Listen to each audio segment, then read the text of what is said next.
Shrimati Madhavilatha, Viranchi हॉस्पिटलचे chairperson व माधवीलता याचे chairperson, त्यांना मी रजनी मोहिते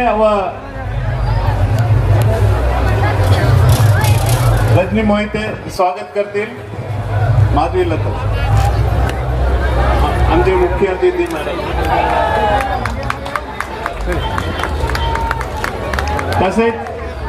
तसेच आमच्यामध्ये आज थोड़ा सा पूरा ग्रुप बन जाइए, इधर आइए, थोड़ा और हटिए. तसंच आमच्या हे आमचं चाहिए, क्योंकि जब शिवाजी महाराज छत्रपति महाराज बने थे बस सिर्फ मराठा साम्राज्य स्थापित करते, परंतु वो महाराजा पूरे देश के थे. वो महाराजा पूरा भारत देश के लिए थे और भारत वर्ष के लिए भी थे. आज कश्मीर से लेकर कन्याकुमारी तक, हर कटक से कटक तक सबका सर ऊंचा ठहरता है जब हम शिवाजी महाराज का नाम ही लेते हैं. तो मेरा तो यही कहना है, मैं तो यही पली बड़ी हूँ, परंतु जब भी शिवाजी महाराज का नाम सुनती हूँ तो रोंगटे खड़े हो जाते हैं. अब बताओ कहाँ के हैं शिवाजी महाराज? वो सारे भारत देश के. वह राजा थे जो मुगलों को अपने ही रास्ते पे भगाए और निकलने का ऐसा उनमें डर पैदा कर दिए.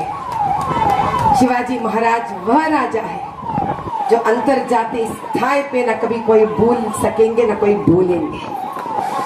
तो मेरे मराठी भाई और बहनें तो इतना अच्छा एक नसीब लेके आए हैं कि आप जीवन भर जब तक चांद और सूरज रहेगा कह सकेंगे शिवाजी महाराज मराठा के. जलन होती है सारे भारत देश को कि क्यों नहीं शिवाजी हमारे यहाँ जन्म न लिए. लेकिन एक बात तो मैं कह सकती हूँ कि शिवाजी महाराज भले ही कोई और राष्ट्र के ना हो, लेकिन हमारा ही लल्ला है, हमारा रामचंद्र जी का जैसे है. और हर उस औरत इस भारत देश के जीजाबाई है. एक शिवाजी महाराज के पथ पे चलते करोड़ों शिवाजी महाराजों का जन्म देंगे हम.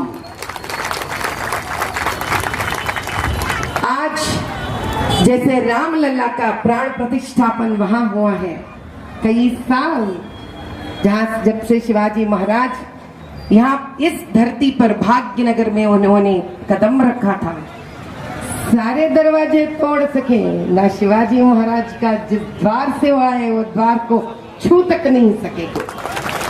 वो है शिवाजी महाराज. बस एक छोटी सी प्रयत्न मैंने भी किया है मराठा भाइयों और बहनों को एक 2 लाइन मराठा में शिवाजी महाराज का गाना सुनाने. कोई भूल चूक हुई तो माफ कर.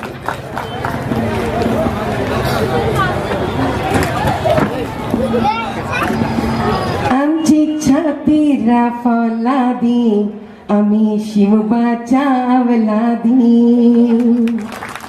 आमची छाती फौलादी आम्ही शिवबाच्या अवलादी. आमची छाती फौलादी आम्ही शिवबाच्या अवलादी. अरे टाच मारुनी जाल पुढे तर टिकया करनी राई राई एवढ्याच्या. आमची छाती फौलादी आम्ही शिवबाच्या अवलादी. आमची छाती फौलादी आम्ही शिवबाच्या अवलादी. विद्रोही राजा शिवाजी, विद्रोही राजा, विद्रोही राजा, विद्रोही राजा, स्वाभिमानी राजा शिवाजी. विद्रोही राजा शिवाजी, स्वाभिमानी राजा शिवाजी. समतेचा राजा शिवाजी, रयतेचा राजा शिवाजी. समतेचा राजा शिवाजी, रयतेचा राजा शिवाजी. आमची छाती फौलादी आम्ही शिवबाच्या वलादी.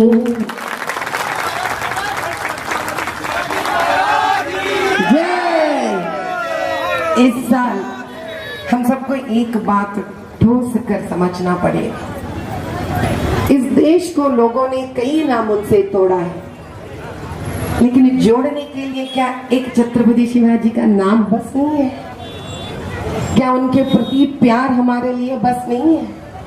क्या उनके उद्देश्य जो थे कि इस देश को कभी गुलामी को सर नहीं झुकाना चाहिए, क्या ये बस नहीं है? हिंदुत्व का स्थापन करने के लिए उन्होंने जो कठिनाइयों का सामना किया है, क्या वो बस नहीं है? क्या अभी भी हम भाषा के नाम से, राष्ट्र के नाम से, जाति के नाम से अभी भी हम तोड़ेंगे अपने आप को? क्या एक बात हमारे लिए बस नहीं है कि हम सब बोले शंकर के ही भक्त हैं? क्या एक नाम हमारे मन में बस नहीं है कि हम रामचंद्र के ही दास हैं? बस अब की बार जिस प्रकार औरंगजेब को भगाने के लिए स्वयं निजाम ने उनका मदद लिया था, इसी प्रकार अब की बार हम सब मिलेंगे एक ही छत के नीचे, वो है छत्रपति शिवाजी का नाम के छत के नीचे. अब हम इस बार ये तय कर दिखाएंगे पूरे विदेशियों को और पूरे देश के अंदर कि मराठा कहीं पे भी रहने दीजिए, वो बनेंगे सैनिक एक धर्म के पथ को आगे लेके जाने के लिए. अब एक बार इस धरती को सुवर्ण भाग्य नगर ही नहीं बनाएंगे, बल्कि हम छत्रपति शिवाजी महाराज का ऐसा एक यात्रा निकालेंगे जिसमें 8 लाख हिंदू इस यात्रा में चलना चाहिए. श्रीशैलम के बाद अगर उस महापुण्य पुरुष के पैर अगर कहीं धरती ने छुआ है, वो भाग्य नगर है. वैसे तो कई राष्ट्र मराठों के अलावा भी उन्होंने गए थे वहां के देवालय और उनके निर्माण को सुरक्षित रखने के लिए, लेकिन क्या हम में इतना दायित्व नहीं बनता कि उस महाराजा का दिल हम समझे और उनके पथ पर हम चले, उनके धर्म मार्ग पर हम चले, उनके कहा हुआ एकता पर हम चले. उनके मन में कोई ना छोटा था ना कोई बड़ा था. अगर वही होते, क्या वो सिर्फ मराठा राष्ट्र में ही बसकर अपना जीवन को आनंदमय नहीं बनाते? क्यों जाते वो पूरा भारत देश? क्योंकि उनका मानना था जिसको जहां जहां उनकी जरूरत है वो उनके लिए खड़े हो जाते थे. वही बात जीजाबाई ने उनको सिखाया था. उन्होंने उनसे सीखा था रामायण, उन्होंने उनसे सीखा था महाभारत, उन्होंने उनसे सीखा था गीता. और ये सारे एक ही बात समझाते हैं, एक राजा जब तक धर्म पद नहीं उठाते हैं, एक राजा जब तक गीता भगवत गीता के हिसाब से एक राजा जब तक हैंदव धर्म का संस्थापन नहीं करते, तब तक भारत देश एक ऐसा एक छत मात्र देश नहीं बन पाएगा.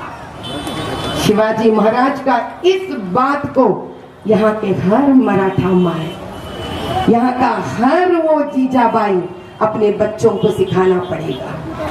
यही है बच्चे जो कल को जाकर शिवाजी महाराज बनेंगे. यही है लड़कियां कल जाके झांसी लक्ष्मी भाई बनेंगे. उनके लिए हम लोगों को ऐसा एक व्यवस्था करना पड़ेगा, वो चाहे पढ़ाई हो या चाहे राजकीय रंग हो. हमको ऐसे स्वच्छ भरी एक स्थिति हमको इस देश में बनाने पड़ेगी, यहाँ जहाँ लोग घूस खिलाकर बड़े नहीं होंगे, अपने ही दम पे छत्रपति शिवाजी के जैसे आगे बढ़ेंगे. आज हम सबको इस बात की शपथ लेने पड़ेगी और एक होना पड़ेगा. उस महापुरुष का जन्म तिथि के से ज्यादा एक ऐसा अच्छा कौन सा मुहूर्त हम पंचांग से निकाल सकते हैं जिस दिन हम सब वादा करेंगे कि अब की बार लेके आएंगे हैंदव धर्म संस्थापना. अब की बार हम ऐसा खड्ग उठा के निकलेंगे जिस खड्ग का संख्या है 8 लाख और इस खड्ग का नाम है वोट.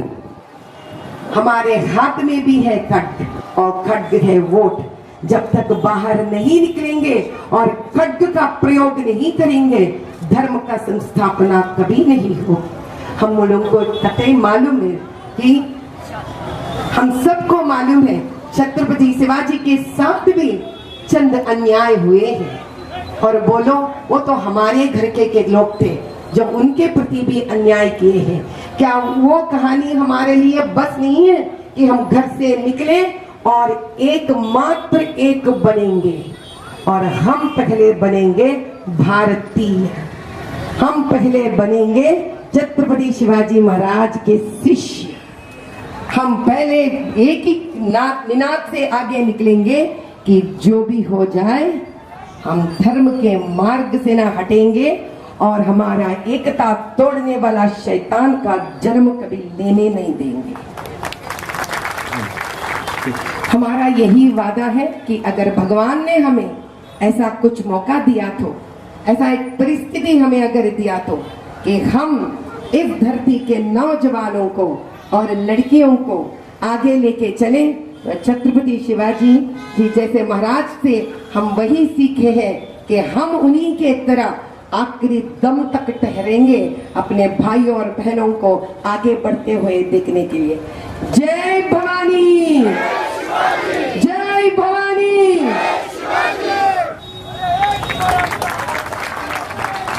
मैडम आपका बहुत बहुत धन्यवाद। आपने जो कविता मराठी में सुनाई हम तो गदगद हो गए, आग में अभी भी रोंगटे खड़े हो गए। शिवाजी महाराज क्योंकि शिव भक्त थे और जब भी कोई भी आक्रमण के पहले जाते थे। ఛత్రపతి శివాజీ జన్మదినోత్సవం ఆయన జన్మించి 395 సంవత్సరాలయ్యాయి. కానీ మనందరికీ తెలియవలసిన ఇంకో విషయం ఉంది. ఆయన భాగ్యనగరంలో కాలుపెట్టి 337 సంవత్సరాలయ్యాయి. ఆయన ప్రప్రథమంగా శ్రీశైలానికి వచ్చారు. అక్కడ తుల్జాభవాని దయతోటి వీర ఖడ్గాన్ని పొంది అక్కడి నుంచి భాగ్యనగరంలో ఉన్న అప్పటి హైందవులను అందరినీ సంరక్షించడానికి, మొఘల్ సామ్రాజ్యంలో ఔరంగజేబు వెర్రవీగిపోతూ ఇక్కడ హైందవులను హింసిస్తున్న ఆ సమస్యలను పరిష్కరించడానికి ఆయన సపరివార సమేతంగా, అంటే అన్ని కుల వృత్తుల వాళ్ళను తన వెంట తీసుకొని ఈ గోల్కొండ ప్రాంతానికి వచ్చారు. ఈ రోజుకి కూడా ఛత్రపతి దర్వాజా అనే ఒకటి ఈ రోజుకి సంరక్షించబడుతోంది.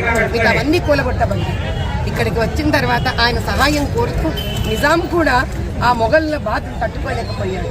అటువంటి ఈ తరుణంలో తిరిగి ప్రతి హైందవుడు ఛత్రపతి శివాజీ అయ్యి ఈ రోజు మనం పడుతున్న బాధలు భాగ్యనగరంలో నిర్మూలించబడాలి అని అంటే దేశమంతా ఒక్కటైనట్టు రామ్లల్లా ప్రాణ ప్రతిష్టాపనకు భాగ్యనగరంలోని ప్రతి ఒక్కరూ హైందవ ధర్మ సంస్థాపనకు ఒక్కటయ్యి ఛత్రపతి శివాజీని కళ నిజం చెయ్యాలి. జై శివాజీ.